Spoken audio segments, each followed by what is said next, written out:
వన మహోత్సవంలో ప్రతి ఒక్కరూ భాగస్వాములు కావాలని భద్రాద్రి కొత్తగూడెం జిల్లా కలెక్టర్ అంకిత్ పిలుపునిచ్చారు.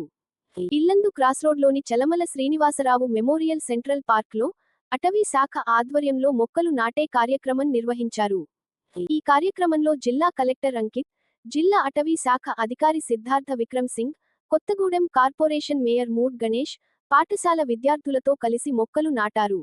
ఈ సందర్భంగా కలెక్టర్ మాట్లాడుతూ, మొక్కలు నాటడం మాత్రమే కాదు, నాటిన ప్రతి మొక్కను సంరక్షించి, అది వృక్షంగా ఎదిగేలా చూడటం ప్రతి ఒక్కరి బాధ్యత అని అన్నారు. విద్యార్థులు తమ ఇళ్ల వద్ద, పాఠశాలల్లో, పరిసర ప్రాంతాల్లో మొక్కలు నాటి, వాటి సంరక్షణ బాధ్యత తీసుకోవాలని సూచించారు. ప్రతి ఒక్కరూ కనీసం ఒక మొక్కను నాటి, అది వృక్షంగా ఎదిగే వరకు సంరక్షిస్తే, పర్యావరణ పరిరక్షణలో ఎంతో మార్పు తీసుకురాగలమని కలెక్టర్ తెలిపారు. ప్రస్తుత తరంతో పాటు భవిష్యత్ తరాలకు స్వచ్ఛమైన, ఆరోగ్యకరమైన వాతావరణాన్ని అందించేందుకు అందరూ కలిసి కృషి చేయాలని పిలుపునిచ్చారు.